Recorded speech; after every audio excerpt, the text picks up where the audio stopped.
இன்றைக்கி என்ன ரெசிபினா மீன் குழம்பு. பிகினர்ஸ் கூட ரொம்ப ஈஸியாக பண்ணிடலாம். வாங்க வீடியோக்குள்ளே போகலாம். அடுப்பில் கடாய் வச்சுக்கோங்க. கடாய் சூடானதும் 2 டேபிள் ஸ்பூன் எண்ணெய் விட்டுக்கோங்க. எண்ணெய் காயட்டும். அதில் 1/2 டீஸ்பூன் கடுகு சேர்த்துக்கோங்க. கடுகு வெடித்ததும் அதில் 1/2 டீஸ்பூன் வெந்தயம் சேர்த்துக்கோங்க.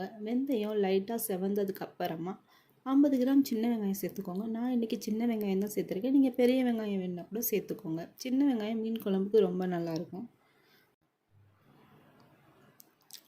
அதில் ஒரு 10 பல் பூண்டு சேர்த்துக்கோங்க. காரத்துக்கு ஏற்ற மாதிரி 2 பச்சை மிளகாய் கீரி சேர்த்துக்கோங்க. அடுத்து 1/2 டீஸ்பூன் மஞ்சள் தூள் சேர்த்துக்கலாம். வெங்காயமும் பூண்டும் லைட்டாக வதங்கட்டும். கொஞ்சம் வதங்கினதுக்கப்புறம் தக்காளி சேர்த்துக்கலாம்.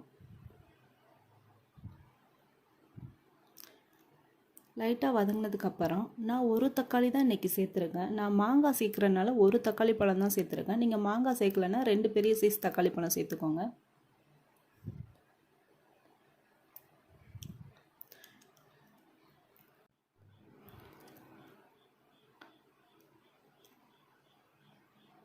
வெங்காயம் தக்காளி எல்லாம் நல்லா வதங்கினதுக்கப்புறம் நம்ம மசால் சேர்த்துக்கலாம். நான் இன்றைக்கி வீட்டில் அரைச்ச குழம்பு மிளகாத்தூள் தான் யூஸ் பண்ணியிருக்கேன். அது 2.5 ஸ்பூன் போட்டுக்கலாம். இது ரொம்ப காரமாகவே இருக்கும், அதனால் நான் 2.5 ஸ்பூன் சேர்த்துக்கிறேன். நீங்கள் தனித்தனியாக சேர்க்குறதா இருந்தால் 2 ஸ்பூன் மல்லித்தூள் 1 ஸ்பூன் மிளகாத்தூள் சேர்த்துக்கோங்க. இந்த எண்ணெயிலே நம்ம போட்டிருக்க மசாலெல்லாம் நல்லா வதங்கட்டும், பச்சை வாசனை போகிற அளவுக்கு. அடி பிடிச்சிடாமல் வதக்கிக்கோங்க. கரிஞ்சிருச்சுன்னா அந்த குழம்பு வாசனையே போயிடும். இந்த அளவுக்கு நல்லா வதங்கிடுச்சு. நம்ம போட்டிருக்க மசாலாவோட தக்காளி வெங்காயம் எல்லாம் மிக்ஸ் ஆகி நல்லா வதங்கிடுச்சு. இதுக்கப்புறம் புளி தண்ணி சேர்த்துக்கலாம். நான் ஒரு பெரிய சைஸ் லெமன் அளவுக்கு புளி தண்ணி கரைச்சி சேர்த்துருக்கேன். நான் புளி கரைக்க பார்த்தே நான் உப்பு சேர்த்தனால உப்பு தனியாக சேர்த்துக்கலை. இதை நல்லா கலந்து விட்டுக்கோங்க. இந்த டைமில் உப்பு செக் பண்ணிவிட்டு நீங்கள் வேணும்னா சேர்த்துக்கலாம். எனக்கு கரெக்டாகவே இருந்தது. இது ஒரு 10 நிமிஷம் கொதிக்கட்டும். மூடி போட்டு கொதிக்க விடுங்க. 10 நிமிஷம் ஆயிடுச்சு. குழம்பு நல்லா கொதிச்சு திக்காக இருக்குது.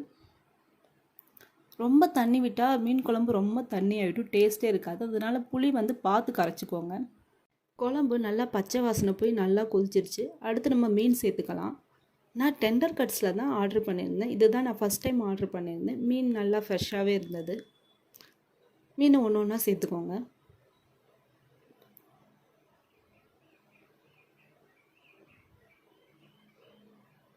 2 பேக் ஆர்டர் பண்ணியிருந்தேன். 2 பேக்கும் சேர்த்து எனக்கு 700 கிராம் இருந்தது மொத்த வெயிட்டு.